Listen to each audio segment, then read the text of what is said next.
আসসালামু আলাইকুম everyone, welcome back to our channel. আমাদের ডালাসে এখানে সকল মুসলিম ভাই বোনরা মিলে কিন্তু হালাকা নামের একটা ছোট্ট গ্যাদারিং করে থাকে।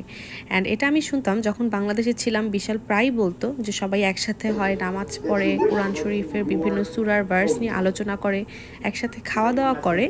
সো এই জায়গায় আমি এর আগেও একবার গিয়েছিলাম। অ্যান্ড আজকে একটা আয়োজন ছিল, সবাই একটা নবীন বর্ণের মতো আসলে এই বছর যারা ইউটিলিতে নতুন এসেছে সবাইকে নিয়ে। এখানে আমাদের ওই যে ব্লু শেডটা দেখা যাচ্ছে, ওই পাশে হচ্ছে মেয়েদের জায়গা এবং পাশে বাচ্চাদের একটা ছোট প্লেগ্রাউন্ড মতো আছে, এবং এই পাশে যারা মেল মেম্বার তাদের জন্য জায়গা করা। আসসালামু আলাইকুম, আমি মোহাম্মদ ফারাদ হোসেন, পিএইচডি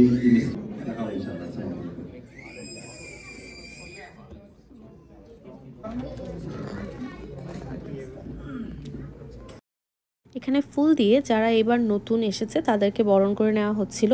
এখানে কিন্তু মেয়েদেরও এক প্রকার হালাকা হয়ে থাকে, অর্থাৎ এখানে কোঅর্ডিনেটস আছেন যারা কিনা মেয়েদের হালাকা ইসলামিক আয়োজনের ব্যবস্থা করে থাকেন। এটা একটা মসজিদ, সো সবসময় যে মসজিদেই হয় ব্যাপারটা এমন না, ঘরোয়াভাবে ওই গ্যাদারিংগুলোর আয়োজন হয়ে থাকে।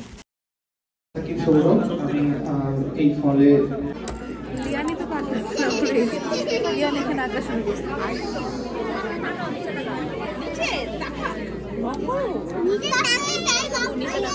এখানে আমরা একটা ছোট্ট বাচ্চাদের আর্ট কম্পিটিশন আয়োজন করে ফেলি, অ্যাকচুয়ালি কালার কম্পিটিশন। আমি সবাইকে একটা আউটলাইন এঁকে দিই অ্যান্ড বাচ্চারা কালার করছিল। আমাদের এরপর শুরু হয়ে যায় র্যাফেল ড্রয়ের পার্ট। সো র্যাফেল ড্র শুরু হচ্ছিল অ্যান্ড এরপর সে সবাই র্যাফেল ড্র করছিল, তো বিশাল লাকিলি সেকেন্ড প্রাইজ পেয়ে যায়।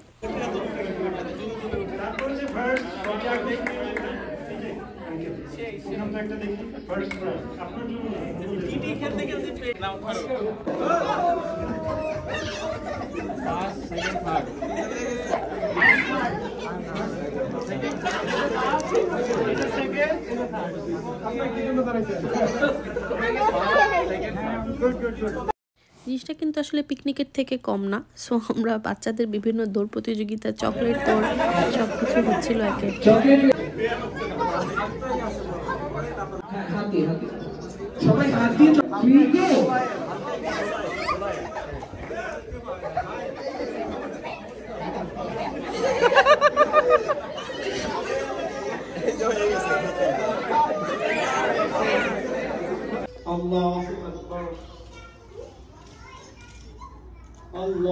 অ্যান্ড তারপর চলে আসে খাওয়া দাওয়া সেশন। সো খাওয়া দাওয়া শেষ করে আমরা আজকের দিনটা খুব সুন্দরভাবে শেষ করি।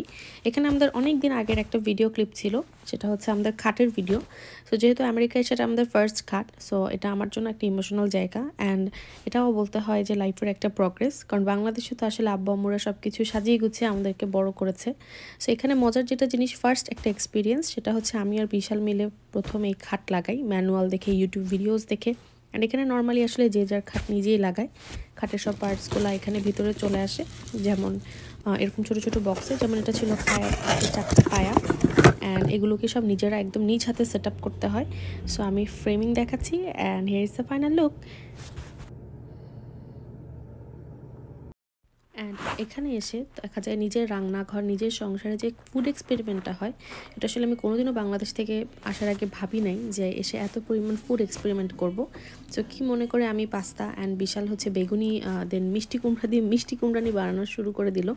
অ্যান্ড তারপরে আরেকটা যেটা আজকে ইউনিক রেসিপি ট্রাই করেছিলাম, এটাও আরেক দিনের ভিডিও, সো এখানে অ্যাড করে দিয়েছি। সেটা হচ্ছে সরিষা দিয়ে ইলিশ।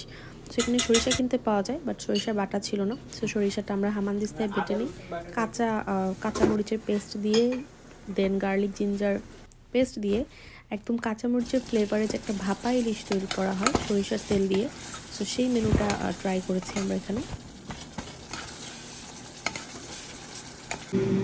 সবসময় বলতে শুনেছি ইলিশ মাছে আসলে যত বেশি কম মশলা দেওয়া যায় মাছের টেস্টটা তত ভালো থাকে। সো জাস্ট লবণ, হলুদ, পেঁয়াজ আর তেল দিয়ে জিনিসটা একদম ভাপে তৈরি করা, মোস্টলি কাঁচামরিচের ফ্লেভার ছিল। আর এখানে আরেকটা এক্সপেরিমেন্ট, সেটা হচ্ছে টুনা মাছের কাবাব। So it came out very good. এটার একটা রেসিপি ভিডিও শেয়ার করবো সুন। সব কিছু মিলে আজকে আমাদের খুব সুন্দর একটা দিন ছিল। সবাই ভালো থাকবেন, আল্লাহ হাফেজ।